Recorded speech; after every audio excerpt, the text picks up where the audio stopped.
Labdien, esiet sveicināti mūsu kārtējā Svetbank podkāstā par lauksaimniekiem svarīgo. Un šodien pie pults esmu es, Raimonds Miltiņš, Svetbank lauksaimniecības eksperts. Šodien runāsim par piena nozari, tādu, kāda tā patiesībā ir ikdienā un sadzīvē. Piena cenām, svārstībām, prasības aug no zaļā kursa skata punkta, investīcijas kļūst dārgākas piensaimniekiem, un arvien biežāk rodas jautājums, kā šajā sistēmā jūtas pats piena ražotājs lauksaimnieks. Mēs pieskarsimies šodien arī par kooperāciju šajā nozarē, kā instrumentu, kas strādā, kas nestrādā un kāpēc. Skatīsimies uz piena tirgu Latvijā. Un arī Eiropā pieskarsimies par to. Un kā strādā dzirdētie ilgtermiņā piena iepirkuma līgumi, loģistika, kas ir mūsu, un arī finanšu realitāte piena sektorā. Un sarunā šodien cilvēki, kas šo nozari redz nevis no malas, bet no lēmumu pieņemšanas puses, gan no bankas, gan kooperatīvas skatu punkta. Un mērķis šodien, protams, ir viens, lai lauksaimniekam viestu kādu skaidrību, prognozējumību, un praktiski, lai varētu kaut ko paņemt no mūsu šodienas diskusijas, sarunas, lai ikdienā kaut kas lauksaimniekam noderētu. Un tātad šodien ir pārbaudīta vērtība Rolands Zeltiņš, Svetbank lauksaimniecības virzienu vadītājs. Sveiks, Roland! Sveiki visiem! Un mūsu viesis šodien, kā zinu, ceļu mērojas no Valmieras puses, kooperatīvās sabiedrības piena loģistika valdes loceklis Vilnis Vorobjovs. Labdien! Jā, prieks, Vilni, paldies par atsaucību un kad atradi laiku pievienoties mūsu diskusijai. Es domāju, ka lauksaimniekiem būs ko iegūt no mūsu diskusijas. Paldies, ka uzaicinājāt. Jā, paldies. Mazliet par sevi, Vilni. Kā tu, cik tu strādā piena nozarē un kooperatīvā un kāda tev tā īsumā tava profesionālā pieredze? Tā kā ceļš uz šejieni sanāca diezgan pagaršs. Es braucot tā pārdomāju, kā labāk arī, ja būs šāds jautājums, kā labāk mēģināt varbūt padomāt un atbildēt. Bet es saskaitīju ļoti vienkārši. 515 dienas esmu šajā nozarē.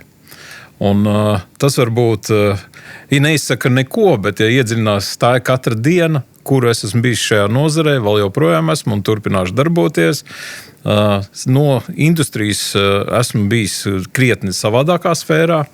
Vairāk tas ir pieredze bijusi pārtiks mazumtirdzniecībā, vairumtirdzniecībā, loģistika lielās kompānijās, bet uzaicinājusi piena nozari, un es domāju, labs izaicinājums un pieredze ir citās jomās, kāpēc šo pieredzi nepārnest arī šeit.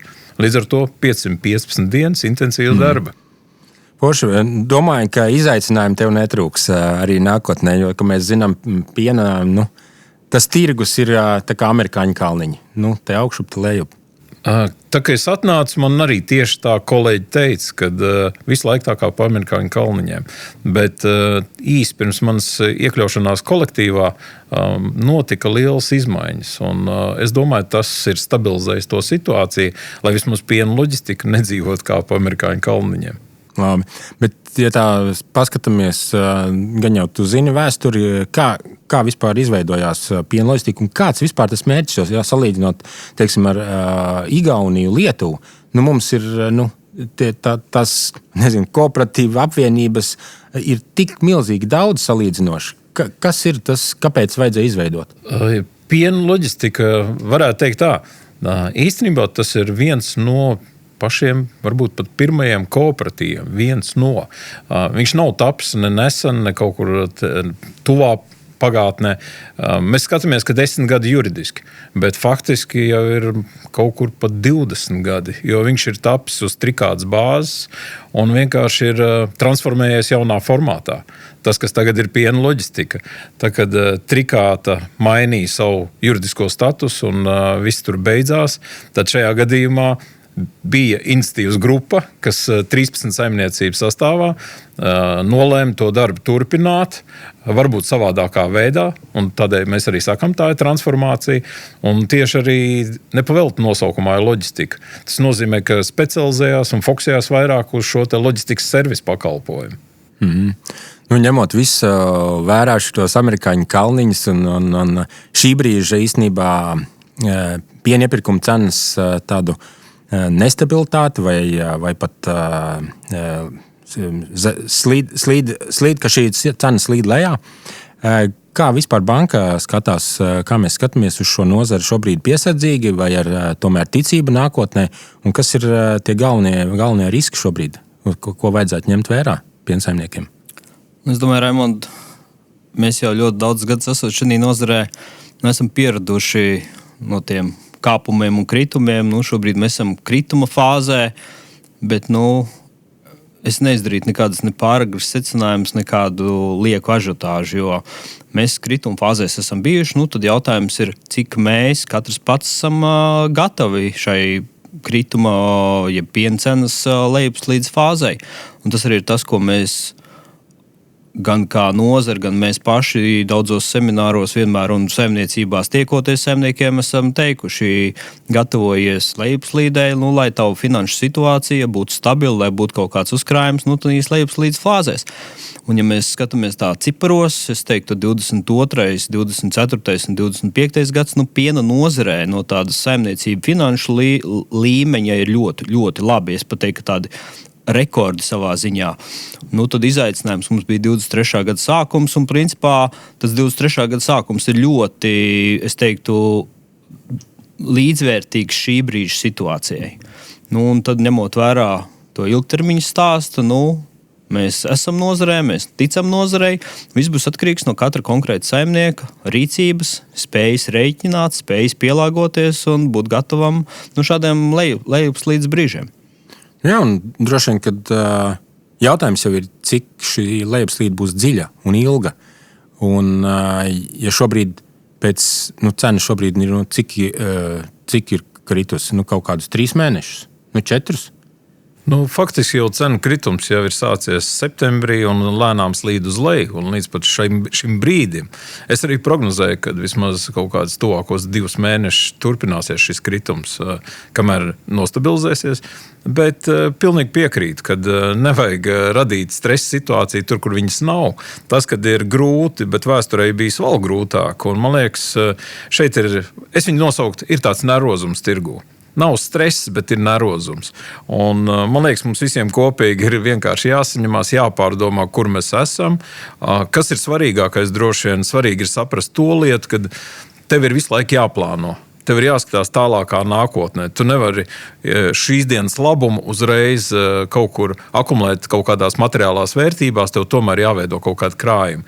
Un nozare vienmēr ir parādījusi, kad ir šie bijuši vēsturiski daudziem amerikāņu kalniņi. Un tad jautājums, cik tam es sagatavojies. Mans viedoklis, kad visiem ir jāgatavojas, mēs ļoti gatavojamies. Nezinājām, ka būs šāda situācija, bet mēs gatavojamies, un es domāju, ka mēs visi kopīgi ļoti labi pārvarēsim šo situāciju. Jā, es tieši to gribēju teikt, ka pēc 2-3 mēnešu cenu zemu lejupslīdes nevar nākt ārā ar skaļiem bļāvieniem un teikt, kā mēs izdzīvosim. Kad viss ir slikti, jābūt ir, tā kā tu saki, jābūt ir uzkrājumi, jāgatavojās arī, ne tikai piena nozarei, jebkurai nozarei jāgatavojās ir sliktākiem laikiem, sliktākiem brīžiem un jāveido šie drošības pilveni, kā mēs viņus saucam. Bet tu pieminēji, ka jūs gatavojaties. Kas bija tie tavi vai jūsu mājas darbiņi, ko jūs izdarījāt, kā jūs šim brīdim gatavojaties? Man šķiet vairākas lietas. Pirmkārt, ir ilgtermiņā paskatīties. Mums ir ilgtermiņa līgumi. Un faktiski tas deva tādu instrumentu, ar kuru tu vari ilgstoši plānot un ilgtermiņā redzēt un sabalansēt riskus. Ja nebūtu šie ilgtermiņa līgumi, vēsturē bija tā saucamie spoti, biržas cenas. Faktiski tas tik tiešām veicināja tādu situāciju, tu nezini, kas būs rītdien. Piedod vēl uzreiz par to spotu biržas cenu. Paskaidro, Kas varbūt lauksaimniekam īsumā? Vienkāršā valodā tas ir aptuveni tā. Es viņu pateiktu bišķi savādāk, jo, ja sauc kā uzreiz par spotu, tad tirgū Eiropas Savienībā var paskatīties, ir dažādi rādītāji par spotu cenām. Un tad atšķirās no tirgiem, un ļoti daudz rūpnīcas izmanto viņu kā ļoti tādu nepārāk veiksmīgu priekš zemniekiem argumentu. Man liekas, no tā vajadzētu iet projām un vajadzētu vairāk pieturēties pie termina vienošanās cena. Viņš būtu precīzāk. Un tad ir jautājums par periodu. Vai tas ir īstermiņš vai garāks periods, bet tā būtu tā vienošanās cena. Vēsturisks spots sauc aptuveni tā, ka brīvais tirgus, brīvais piens. Un kurš piezvan, jebkurā brīdī var vienoties uz kaut kādu nedēļu vai mēnesi, nopirkt šo pienu par spot cenu, es teiktu vienošanās cenu. Jo tiklīdz kā ir termins spot, tā ir skatīšanās Eiropas statistikā un tiek piesaistīta cena pie šiem kritērijiem. Man liekas, zemniekiem nevajadzētu iet uz šādu principu un pievienoties šai ideoloģijai, jo tas ir vairāks uzspiest no rūpnīcām. Tu pieminēji jau tos ilgtermiņa līgumus. Cik viņi ir ilgi? Ko dod kāda ir tā drošība saimniekam, ja viņš šajā līgumā ir iekritis? Redziet, gadu atpakaļ aptuveni mēs panācām pirmo vienošanos ar līgumu uz 2,5 gadiem. Tas būtu ilgtermiņa līgums. Gala rezultātā mēs tomēr, tā bija pirmā pieredze, mēs apstājāmies, kad bišķiņ tas būs pa garu, kādi riski, neviens nezin, un mēs palikām pie līguma noslēgšanas periodā pie termiņa 1,5 gads. Tas mums būtu ilgākais. Pārējie šajā nozarē faktiski ir gadu līgumi. Bet, protams, tur ir svarīgi, lai nav iekļauts, ka pēc mēneša viņi var laust, jo tad tas vairs nav ilgtermiņa līgums. Ļoti daudz saprot, kaut ko noslēdz, un tas ir ilgtermiņa līgums. Nē, nozarē tā nav.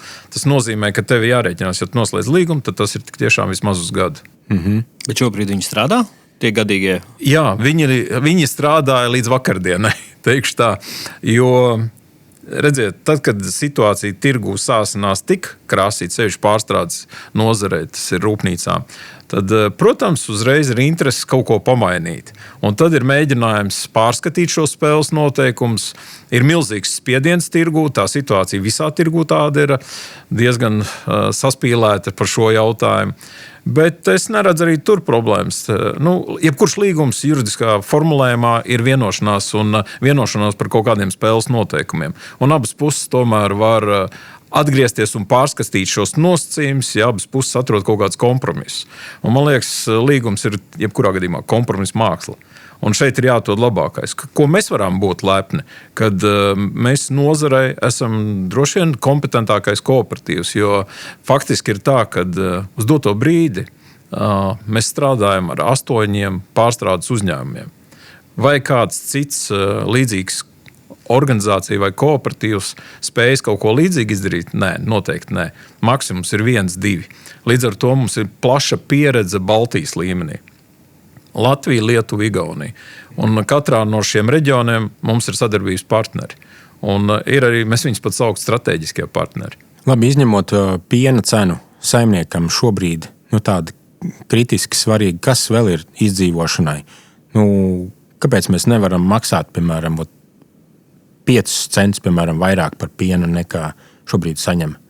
Kas ir tie galvenie iemesli, tie faktori, kas to Pirmkārt, ja runājam par tirgiem, viņi it kā mēs esam tuvu, bet tomēr atšķirās. Un šogad un pagājušā gada nogalē ir ļoti daudzi tādi faktori, kas sakrituši vienā brīdī, vienā laikā. Un viņi visi ir būtiski ietekmējuši šo cenu politiku tirgū. Varbūt pirms es atbildu to jautājumu, ko darīt katram individuāli. Kaut gan aizskriešu uz priekšu, pateikšu uzreiz, nevajag spēlēt viensētas principu. Un tas ir pat lielākā kļūda, vismaz manā skatījumā, un par to gadu, ko es esmu pavadījis jau kooperatīvā un saskāries gan ar līgumiem, gan ar sadarbībā ar zemnieku saimniecībām, lielākā kļūda ir šī viensētas spēlēšana. Jo tad ir tik tiešām, tad mēs atgriežamies pie tā, kāda ir tava kompetence, ja tu viens pats esi gatavs iet, vai tu esi jurists, vai tu esi speciālists visās nozarēs, visdrīzāk, ka nē. Jo te iet apakšā gan pārdošana, mārketings, jurisdikcija. Tam visam ir jābūt tomēr profesionāļu rokās. Ja tu esi profesionāls, pieņemsim lauksaimniecībā, apsveicu, ļoti labi, tas mums palīdz, bet priekšlikums ir apvienoties, lai mēs komandā spēlētu vairāk profesionāļi un sasniegtu maksimālo rezultātu. Un tādā veidā mēs arī to varam izdarīt. Jā, es uzreiz pa vidu mazliet, bet es arī saprotu daļai lauksaimnieki, jo mums arī tā pati negatīvā pieredze ir savā ziņā ar to pašu trikātu, vai tas pat šobrīd izaicinājums ar Igaunijas pienu. Tas korporācija no vienas vietas, bet vienā brīdī mums tā kā zūd kaut kur ticība. Tā ticība ir jāceļ un ir vairāk labi piemēri jāveido. Kaut kur es arī saprotu to saimnieku. Redziet, viens piemērs, pieņemsim, nav noslēpums tirgū ļoti daudz izskanējis pagājušo gadu. Faktiski video cena mūsu kooperatīvas saviem biedriem noturēja aptuveni 50 centu robežās. Tas ir ļoti augsts. Uz doto brīdi tas diapazons ir, var pāris piemērus nosaukt. Tas ir uz šodienu jaunākā informācija. Tātad orientējuši ir pat 27 Latgales pusē, kur maksā par pienu kilogramu. Un tad varētu iet uz augšu. Faktiski viņš kaut kur svārstās līdz 48 centiem joprojām. Bet tas ir tas diapazons. Jautājums, vai kāds tik perfekti orientējas šajā diapazonā, izņemot mūsu? Laikam nē. Tāpēc, kad ir viena lieta, to zina labi rūpnīcas, jo viņi tur savstarpēji koordinē procesus arī savā ziņā un skatās, kā tas notiek un pēta šo tirgu, bet kāds individuāli nemaz nespēja to izpētīt. Mums ir savukārt sadarbība plaša visā geogrāfijā. Vai zemniekiem vajadzētu ticēt kooperācijai? Jā, jo tagad tas pierādās. Kad ir labi laiki, tad katrs dzīvo pats par sevi. Tad, kad tagad sākās kaut kādas pirmās grūtības, mēs redzam to īpatsvaru un to lielo masu un interesi par to, ka tomēr laikam ir forši, ka tu saņem daudz, bet ir slikti, tad, kad tas krīt lejā, tad nokrīt riktīgi. Un tad ir tie amerikāņu kalniņi. Jautājums, kas tev vajadzīgs? Mēs kooperatīvā noturam stabilitāti ilgtermiņā. Mums nav ne pārāk augsts, ne pārāk zemi.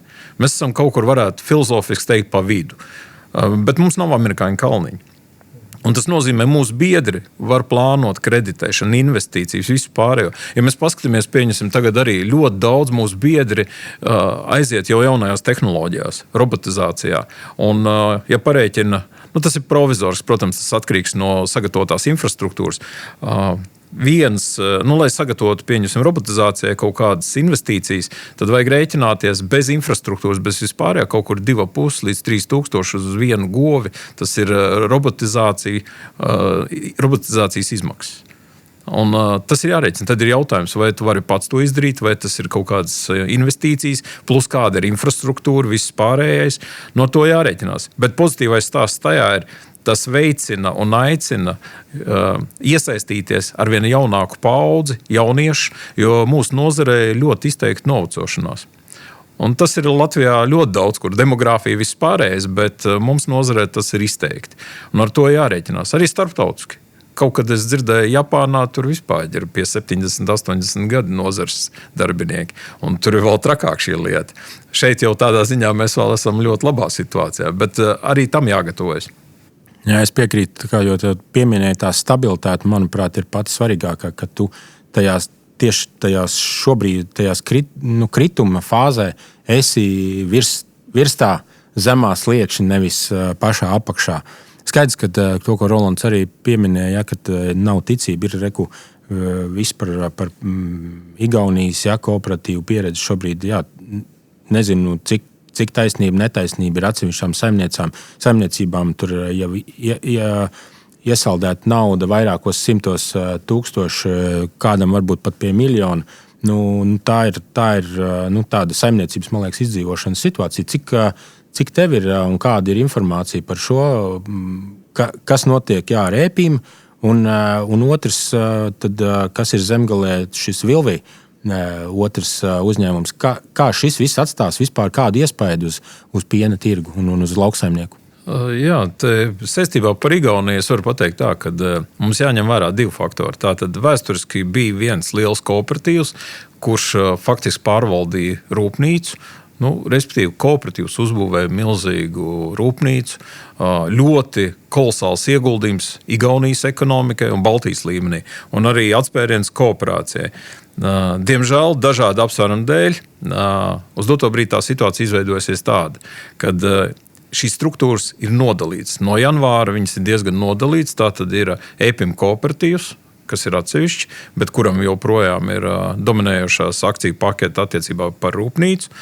Un rūpnīca tagad veido procesu, kā šo situāciju labot, pilnveidot, meklē risinājums gan ar investoriem, gan piesaistot Igaunijas valdību, gan arī bankas. Un tiek izmisīgi meklēts risinājums, kā mainīt esošo slikto situāciju uz krietni labāku. Vai tas izdosies? Tas rādīs laiks. Attiecībā par kooperatīvu, jā, tur varbūt nav tas veiksmīgākais pašais stāsts. Tur ir ļoti daudz, cik mēs zinām, zemniekiem ir parāda saistības pret zemniekiem. Un līdz ar to tas, protams, rada stresu, sāsinājumu. Un es teiktu tā, tas piens uz doto brīdi ir aiztecējis uz Latviju un uz Lietuvu. Ļoti lielā masā. Bet tieši tā, to, ko jūs arī minējāt, saistībā par maksāšanas jautājumiem, kavējumiem, acīm redzot, kaut kāda neveiksme ir bijusi procesā, kaut kas ir bijis nepareizi, ne līdz galam, un varbūt tās ir pārvērtētas arī savā ziņā tās vēlmes un iespējas. Jo, ja nemaldos, rūpnīcā vien tur pār 150 miljoni ir investēts. Un, ja mēs paskatāmies šīs investīcijas, tad vajadzēja arī droši vien domāt par piena nodrošinājumu, kas līdz šim izskatās arī nav sanācis. Un tas varbūt ir viens no lielākajiem klupšanas akmeņiem, kad ir kooperatīvs, kuram ir apjoms un varētu piesaistīt vēl kaut ko, bet viņam pietrūkst tā kapacitāte. Un gala rezultātā tu esi pārvērtējis varbūt savus spējas, rezultātā tu nespēji nodrošināt izēvielu. Tādēļ mēs skatāmies otrādāk. Mēs skatāmies no tās puses, kad nākam kopā zem piena loģistikas karoga visi zemnieki un nodrošinam šīs kapacitātes, lai nākotnē mēs bišķiņ savādāk gatavotos pilnīgi ar citu skatījumu un no citas puses. Labi, un kāda tev informācija par Vilviju? Kas tur notiek? Par Vilviju, es domāju, tur viss ir ļoti kārtībā. Lietuvieši ir parādījuši, kā vajag saimniekot, un tur atkal ir veiksmes stāsts vismaz pašreiz. Jo, ja paskatāmies Vilviju grupu, faktiski, jā, Latvijā tā būs lielākā rūpnīca. Uz doto brīdi ir starts plānots jau no februāra vidus, pilnā apjomā, 500 tonnas dienā. Par tonnām runājot, redziet, Epim rūpnīcā piemērs. Kapacitāte bija 1200. Aptuvenā noslodze vairāk pa kaut kur, labākos laikos kaut kur skanēja 750. Vairāk nevarēja pavilkt, nevarēja dabūt vienkārši pienu. Vilvija grupa ļoti mērķtiecīgi gāja šo projektu, un runājot ar viņu iepirkējiem, ar viņu vadību, var teikt droši, viņi jau bija gatavi šim apjomam, kas viņiem vajadzīgs jau pagājušā gada vasaras vidū. Viņi vienkārši plānoja to, sagatavoja, vasarā viņi jau iepirka šādus apjomus, bet viņus novirzīja uz Lietuvu, uz citām filiālēm, un viss bija sagatavots. Tas nozīmē, ir dažādas pieejas. Vieni plāno strateģiski ilgtermiņā, jau sagatavojoties, otri ar cerību, gan jau būs savādāk.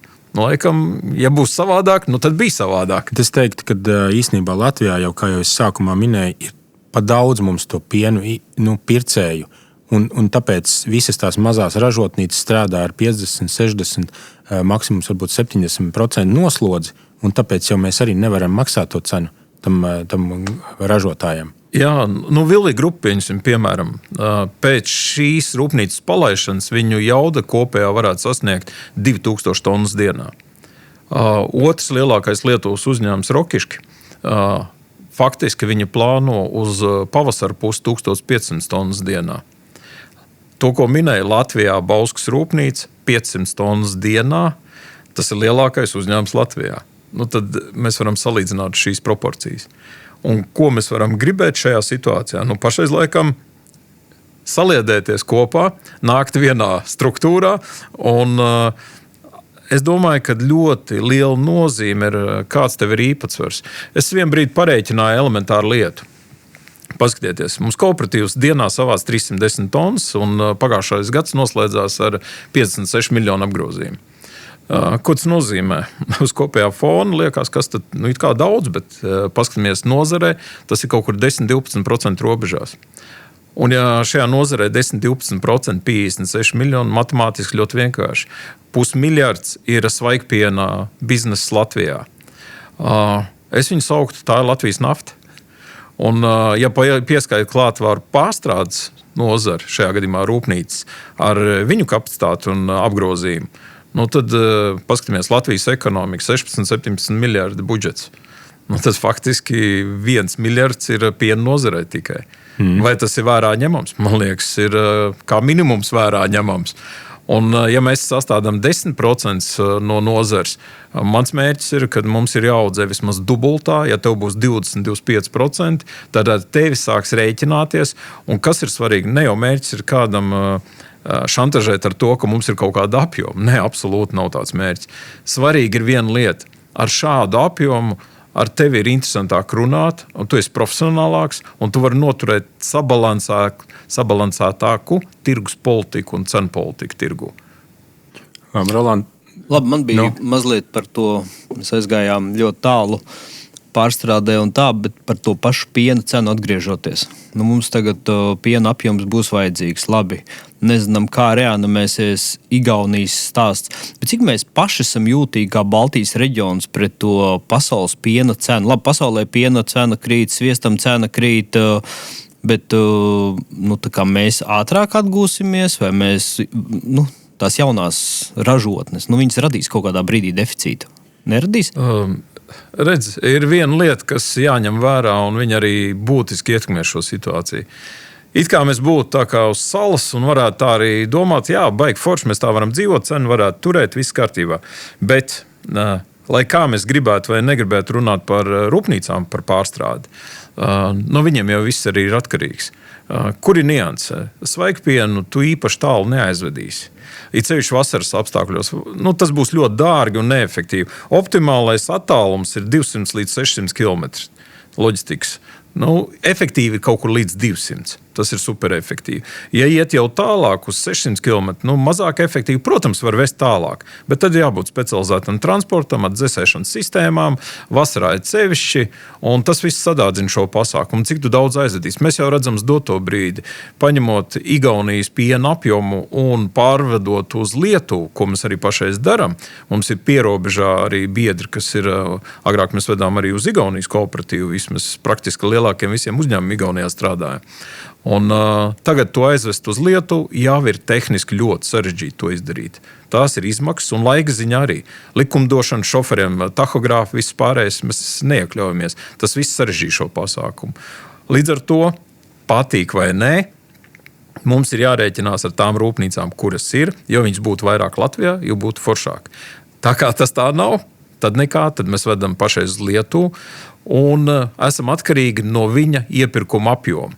Bet viņi ir atkarīgi, ko viņi var pārdot tālāk. Un viņi tik tiešām ir atkarīgi no starptautiskiem tirgiem, izeivielas, iepērkot pie mums, bet gatavo produkciju realizējot kaut kur citur. Šī pati rūpnīca vai Vilvīga grupa, ja mēs paskatāmies, ap 40 sadarbības partneri dažādās valstīs. Tas ir gandrīz 40 valsts, faktiski, ko viņi ir deklarējuši. Tas nozīmē, ja kaut kas notiek starptautiski. Jā, mēs esam pārāk mazi, bet vienalga tas mūs skar. Lūdzu, viens piemērs. Amerikā pieņemsim piena cenas. Viņas ir 2 reizes zemākas nekā Eiropā vidējā. Uz doto brīdi 2 reizes zemākas. Ja mums ir, pieņemsim, vasarā figurēja kaut kur Eiropā, tur 56, 55 kaut kur, tad Amerikā bija kaut kur uz to brīdi, ņemam kaut kur 25, 27. Un tad ir jautājums, cik mēs esam konkurētspējīgi. Amerika ieveda sakarā Trumpa politiku Polijā, rudenī ieveda 2 kuģus ar sviestu. Mums nogāzās momentāli cenas. No tā viss ir atkarīgs. Mēs esam pakārtoti. Pat ja, ko Latvija var vest uz Ķīnu pa lielam? Cik mēs esam uz Ķīnas fona? Piliens jūrā. Bet, ja Ķīna kaut ko pakustina mazo pirkstiņu uz Eiropas Savienību, arī tagad jaunie tarifi, viss pārējais, jā, tas atsaucās uz mums. Un ar to jārēķinās. Labi. Domāju, piena ražotājiem, piensaimniekam šodien ir svarīgs jautājums. Ja skatāmies 12 mēnešus uz priekšu, kāda nevis virzienu, nevis cenu, bet pasaka virzienu. Kāds būs? Tu jau minēji, ka pēc kaut kādiem 3-4 mēnešiem varētu kaut kas mainīties, bet ko sagaidīt? Es pateiktu tā, ar ko jārēķinās ir, protams, tirgū tā situācija tajā brīdī, kad cenas, atgriežoties nedaudz par cenu tomēr, tad, ja cenas līd uz leju, ok, tā situācija rūpnīcas ļoti efektīvi to izmanto, jo, protams, ir lētāk saražot. Jebkurā brīdī pašais tā situācija stabilizēsies, domāju, kaut kādā 2-3 mēnešu laikā stabilizēsies. Tad viņa nekritīs zemāk. Mans domas, ja nepaliks kaut kas sliktāk kaimiņu tirgu šajā gadījumā Igaunijā, par to, ko mēs iepriekš runājam, tad visdrīzāk viņa nostabilizēsies un nekritīsies. Ja tur notiks kaut kas nepārāk forši, tā kā mēs domājam, un var pasliktināties, tas teorētiski ir iespējams. Tad to neviens nespēs prognozēt. Tad var būt vēl viens kritums un diezgan pamatīgs, jo tas viss liekais piens, kas tur var palikt, viņš var ienākt arī Latvijā un Lietuvā. Tad var mainīties tā situācija. Bet, ja paskatāmies nākotnē, es domāju, ka būs visreālāk tā, ka šīs cenas stabilizēsies 2-3 mēnešu laikā. Nākšais solis, kādu periodu būs tā stabilitāte, arī kādas 3-4 mēnešus viņi turpinās stagnēt. Un pēc tam visdrīzāk tas viss sāks iet uz augšu. Un tirgus sāks atlabt, bet, protams, viņš vairs nebūs tā, kā bija pagājušajā gadā. Es domāju, ka augstāk kaut kur pa 46, 47 cenā diez vai mēs iesim, un tā mēs arī turēsimies visu šo gadu. Labi. Principā, tas ir tāds pats 23. gada scenārijs apmēram. Kaut kur, ja savalk vēsturi, tur laikam tas viens kritums bija straujāks. Tagad arī varētu teikt, bet te ir tik daudz saskaitījās kopā, ka tā ir, jā. Roland, ņemot vērā visu šo te, ko Vilnis stāstīja un visu to kontekstu, cena krīt, nestabilitāte, neziņa, kad kāps, kad kritīs. Ko mēs, finansētāji, ejam? Raimond, mēs jau daudz šito esam iepriekšējos gados runājuši, ka būvējot vai plānojot pīķī, tad, kad tu fermas uzbūvējies un ver vaļā, tad tā piena cena droši vien ir nokritus vai varbūt nokritus. Tad mēs paliekam pie tā mūsu scenārija, ka mēs reiķinām tādus 5 gadu vidējos datus vai 5 gadu vidējo cenu, kas šobrīd caurmērā jau kopumā ir augsta, tie 40 centi. Droši vien, ka tādā leņķī mums arī jāskatās uz priekšu. Ir kaut kādi vidējie nozares rādītāji, ir kaut kādas vidējās izmaksas, kā arī tika pieminēts par guļvietu. Viena lieta ir robotizācija, otra lieta ir uzbūvēt fermu kopumā.